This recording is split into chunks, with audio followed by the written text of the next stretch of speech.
SSM AI চ্যানেলের পক্ষ থেকে তোমাদের স্বাগত জানিয়ে আজ শুরু করছি ক্লাস নম্বর 7। এই ক্লাসে আমি তোমাদের দেখাবো টেবিলের অ্যালাইন, টেক্সট ডাইরেকশন, শর্ট এবং সেল মার্জিন।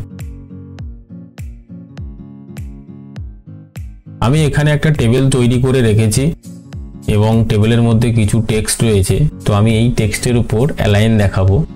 তো অ্যালাইন শুরু করার আগে আমি এখানে এই যে রো রয়েছে উপরের হেডিং রো, এই রোর হাইটটা একটু বাড়িয়ে নিচ্ছি। তো আমি রোটাকে সিলেকশন করব, করার পরে টেবিল টুলস লেআউট অপশানে আসবে, এখানে হাইট অপশান রয়েছে, আমি একটু বাড়িয়ে দেব। এইখানে প্রত্যেকটা সেলের মধ্যে এক একটা টেক্সট রয়েছে। এই টেক্সটগুলো আমরা সেলের কেমন পজিশানে সেটিং করব তার জন্য হচ্ছে অ্যালাইন ব্যবহার করতে হবে। তো আমি এখানে প্রথম এই যে সেলটা রয়েছে আমি এর উপরেই দেখাচ্ছি, এই সেলটাকে জাস্ট একটা ক্লিক করবে, এইভাবে সিলেকশন হয়ে যাবে। এইখানে 9টা অ্যালাইন রয়েছে আমাদের, top left, top centre, top right. তো এখন যদি আমরা টপ ব্যবহার করি, টপ সেন্টার রয়েছে অলরেডি আমার, তো টপ লেফট করি, তাহলে দেখবে এই টেক্সটটা আমাদের উপরের বাম দিকে চলে এসছে। টপ রাইট করলে উপরের ডান দিক চলে আসবে।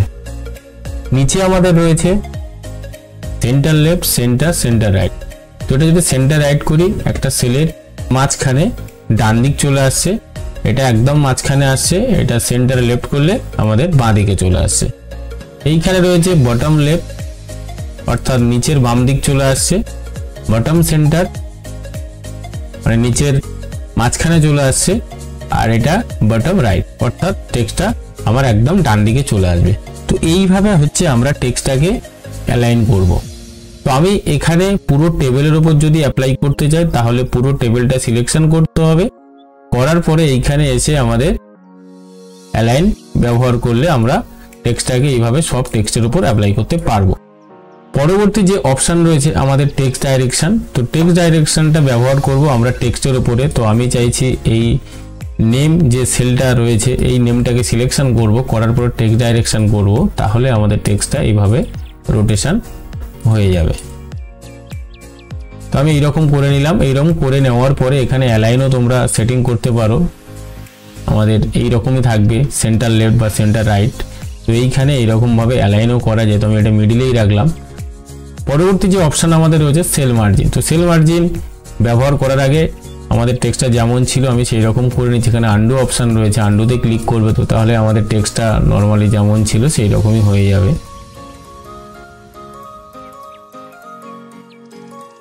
যে সেলের মধ্যে যে মার্জিন রয়েছে, সেলের মধ্যে এইখানে আমরা মার্জিন সেটিং করতে পারবো। এইখানে দেখবে টেক্সটগুলো এই যে বর্ডার রয়েছে, বর্ডারের থেকে কিছুটা স্পেসিংয়ের পরে আমাদের লেখাগুলো শুরু হয়েছে। তো এটা হচ্ছে লেফট মার্জিন সেলের। তো আমরা এখানে এই মার্জিনটাকে কাস্টমাইজ করতে পারি, তার জন্য আমাদের সেল মার্জিনে ক্লিক করতে হবে। এইখানে 4টে মার্জিন থাকে আমাদের, টপ, লেফট, বটম, রাইট। তো অলরেডি আমার 0.08 করা রয়েছে, অর্থাৎ এই ডিস্টেন্সে আমাদের টেক্সটটা শুরু হয়েছে। তোমরা যদি চাও এটাকে একটু আরও কমিয়ে নেবে, আরও একটু লাইনের পাশাপাশি থেকে শুরু হবে, তাহলে এখানে যে 8 রয়েছে এটা একটু কমিয়ে নেব, আমি 4 করে নিলাম, নেওয়ার পরে ওকে করে দেবো। তাহলে দেখবে এই টেক্সটগুলো বাঁ দিকে একটু সরে এসছে। তোমরা এইভাবে চাইলে ডান দিকেও সেটিং করতে পারো, টপেও সেটিং করতে পারো, বটমেও সেটিং করতে পারো। তো আমি টপটাও দেখিয়ে দিচ্ছি নয়, সেল মার্জিনে ক্লিক করবে, এখানে টপ রয়েছে, টপে আমি একটু বাড়িয়ে দিচ্ছি, আমি জাস্ট ওকে করে দাও।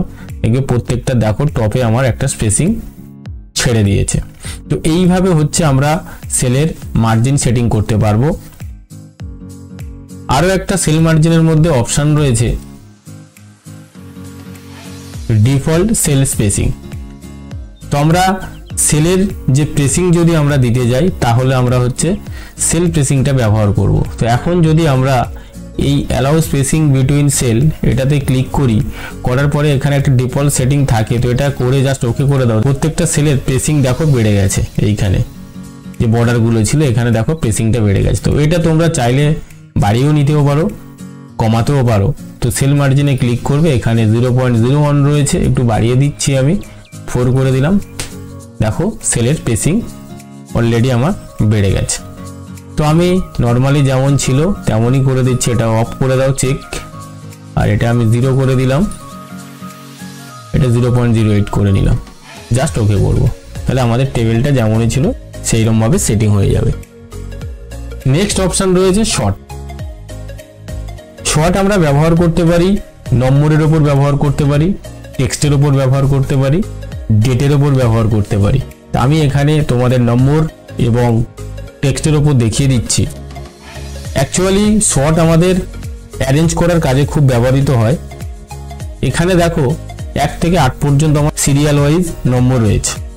তো এই নম্বর আমরা যদি চাই, প্রথমে আমাদের 8 হবে, তারপর 7, তারপর 6, তারপরে 5, তারপরে 4, এইভাবে যদি আমরা অ্যারেঞ্জ করতে চাই তাহলে শর্ট অপশান ইউজ করব। তো এখানে আমরা ফার্স্ট কলামটার উপর আমরা অ্যাপ্লাই করব। তার জন্য কি করতে হবে, পুরো টেবিলটাকে সিলেকশন করবে, করার পরে শর্ট অপশানে চলে আসবে। শর্ট বাই অপশানের মধ্যে এলে এখানে আমাদের যে কলামগুলো রয়েছে এটাকে আমি একটু নিচে নামিয়ে নিই। এখানে দেখো 4টে কলাম রয়েছে। তো আমার এখানে কিন্তু 4টে কলাম শো করেছে, প্রত্যেকটা কলামের হেডিংটা এখানে শো করেছে। তো আমরা শর্টিং করব, অ্যাকচুয়ালি শর্টটা ইউজ করব রোলের ওপর। তো রোলটাকে আমি এখান থেকে সিলেক্ট করব, করার পরে দেখবে টাইপ অপশানে দেখবে নম্বর দেখাবে, কারণ এখানে নাম্বার আমি লিখেছি তাই এখানে নম্বর দেখাচ্ছে। অলরেডি অ্যাসেন্ডিং রয়েছে। অ্যাসেন্ডিং মানে হচ্ছে 1 2 3 4 যে সিরিয়াল ওয়াইজ সেটাকে আমরা অ্যাসেন্ডিং বলবো। ডিসেন্ডিং করলে 8টা উপরে আসবে, 8-এর পরে 7, তারপর 6, তারপরে 5, এইভাবে যে অ্যারেঞ্জটা হয় সেটাকে আমরা ডিসেন্ডিং বলবো। তো অলরেডি আমার অ্যাসেন্ডিং করা রয়েছে, তো অ্যাসেন্ডিং করলে এখন কিছু দেখতে আমরা পাবো না, তার জন্য আমি ডিসেন্ডিং করে দিচ্ছি। ডিসেন্ডিং করে দিলাম। ডিসেন্ডিং করে দেওয়ার পরে এইখানে একটা অপশান রয়েছে মাই লিস্ট হ্যাজ।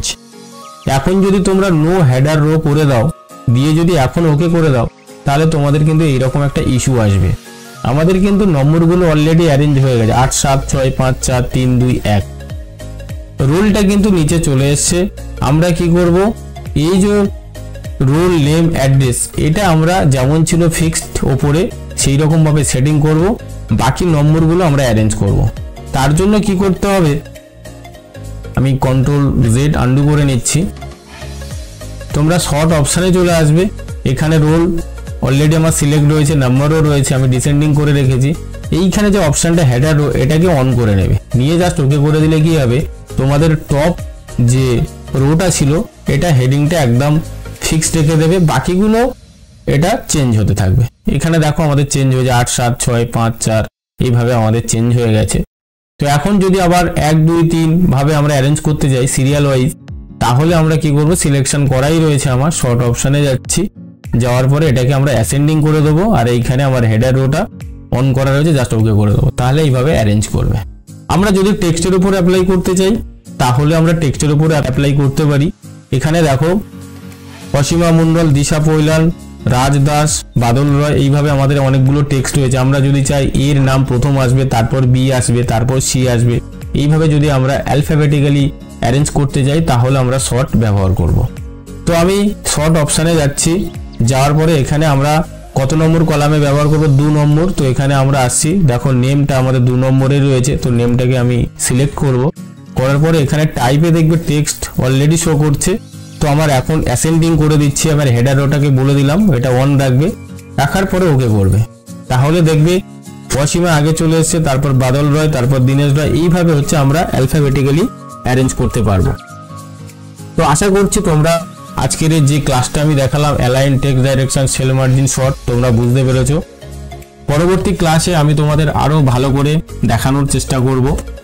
আজকের ক্লাস এই পর্যন্ত। পরবর্তী ক্লাসে আমরা টেবিলের বাকি বিষয়গুলি শিখব। আর এই ক্লাসটি ভালো লাগলে চ্যানেলটি সাবস্ক্রাইব এবং শেয়ার করে দিও। ধন্যবাদ।